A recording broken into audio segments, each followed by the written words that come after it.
Beef braised in Barolo, lots of Barolo.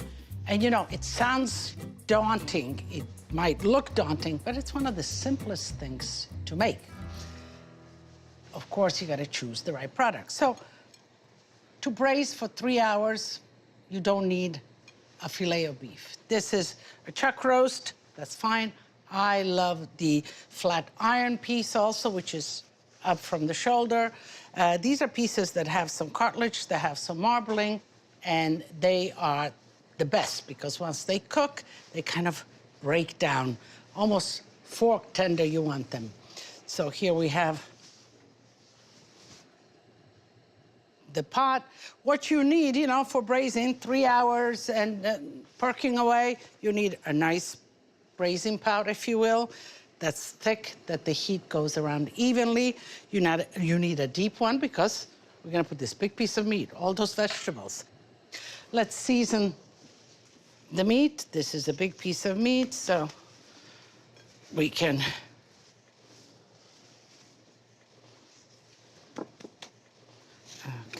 roll it in the salt so you use up all of the salt so you don't waste any sideways. That's what I do. Okay. Is it hot? Okay. And what we want to do is to brown it on all sides. And, you know, all of this adds complexity and deliciousness to the finished product, kind of layering of flavors.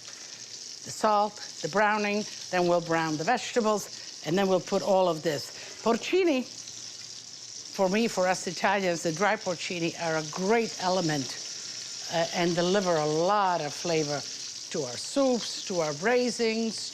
But what you need is to reconstitute it. So the dry porcini, you put some hot stock in there, let them reconstitute, and then we will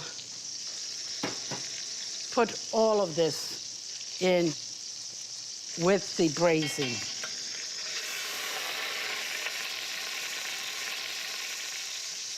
Garlic, I want to release the flavors of the garlics again. So every step I make is in function of building up that harmony of flavor. Onions, the onions cut big like that because I want the flavor of the onions, but I want to salvage some of them at the end. And you know, 3 hours is a long time of cooking, so what I did is that I leave the bottom part, the base of the onion, and cut it in quarters so that the onion still stays together. Carrots in big chunks as well as the celery. So some of it will break down, will become part of the sauce, but some of them I can salvage and make the decoration and serve it with the meat. So I think that we kind of got, you know, that raw meat element out of this piece, nice caramelization here. And now we go on with the garlic, the onion, carrots, the celery,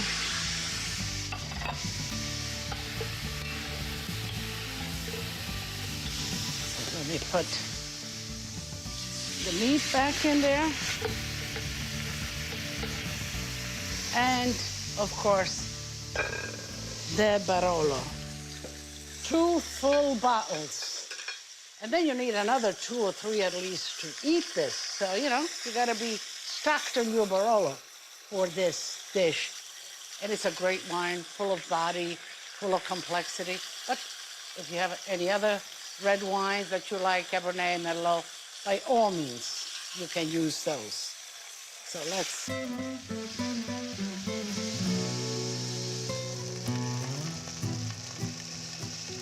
And do we put all of it in it? Yes, we put all of it in it.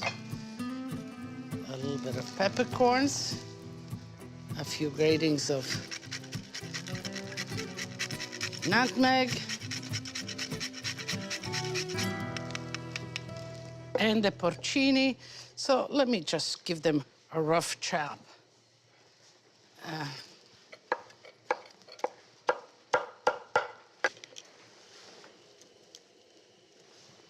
We will use the water and the juices. Just be careful that porcini, they are from the ground, and they do have a little sediment. You don't want to put that in there.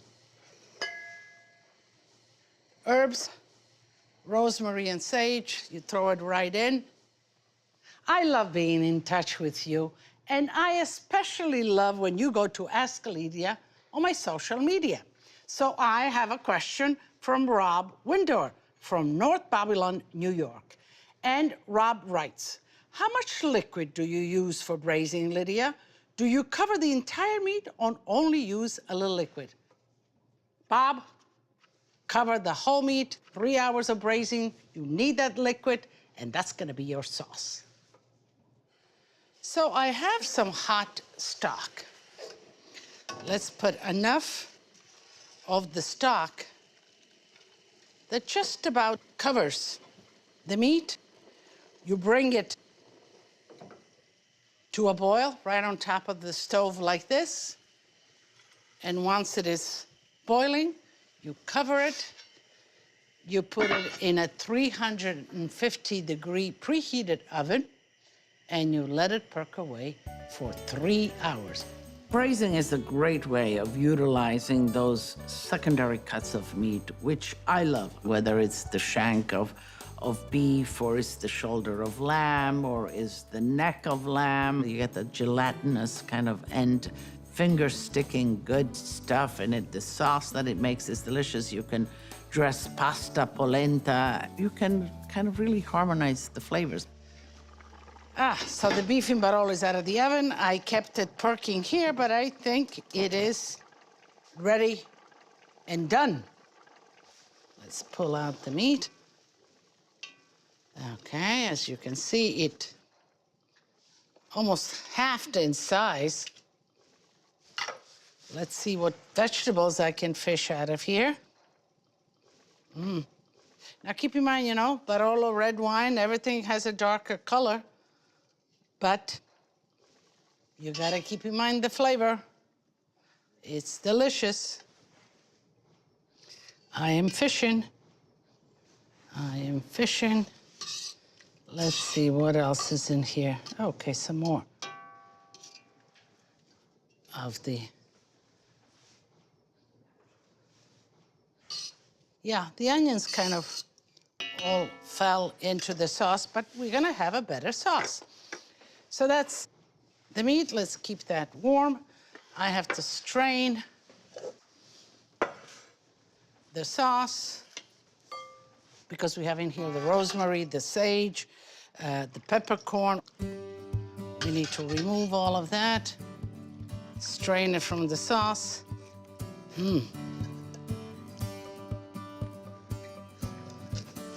Squeeze out all the goodness from the vegetables, just like that. Let's take the rest of the sauce and just strain it all, just like that. Okay. You need to do slowly because you don't want to waste anything. You want to catch it all. You want to get out as much of the vegetable juices, the porcini, all of that stuff. Okay, we got most of it out. Tasting the sauce, let's see how.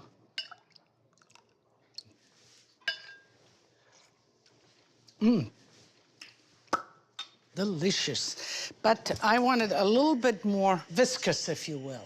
A little bit more viscous. So to do that, you put a white pan on the stove and you let it get real hot and you pour the sauce in.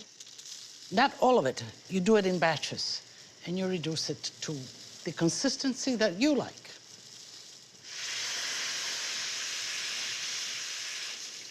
Okay, we'll do it in batches. We'll let that reduce. Let's get the meat ready.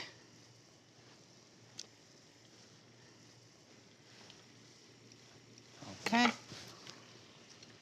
Ooh, it's falling apart and just the way I love it, and just the piece I wanted to get.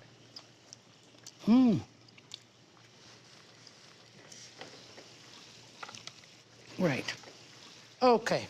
I'm gonna reduce the sauce, keep on reducing it, clean this up, and then we'll be ready to taste. Masterclass, Braising Basics. Choose the right cut of meat. Learn how to build layers of flavor. Choose the right pot to fit your braise. Understand the technique of making a perfect braising sauce. And remember, the extra treat is the leftover braise. So the sauce is densening nicely, velvety. Before I serve it to my family, I must taste some. So let me cut just a little corner piece right here. It's kind of falling apart, just the way I love it. Just a little piece like that, a little piece of vegetable, a little piece of the celery.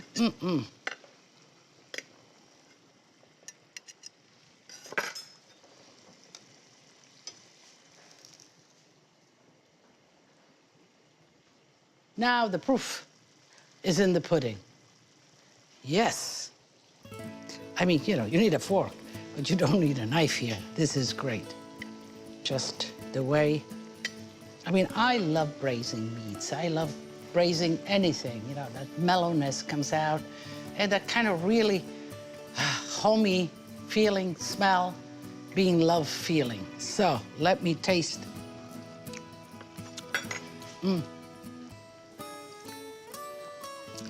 you know what? At the end, there's that kind of tannin acidity of the wine.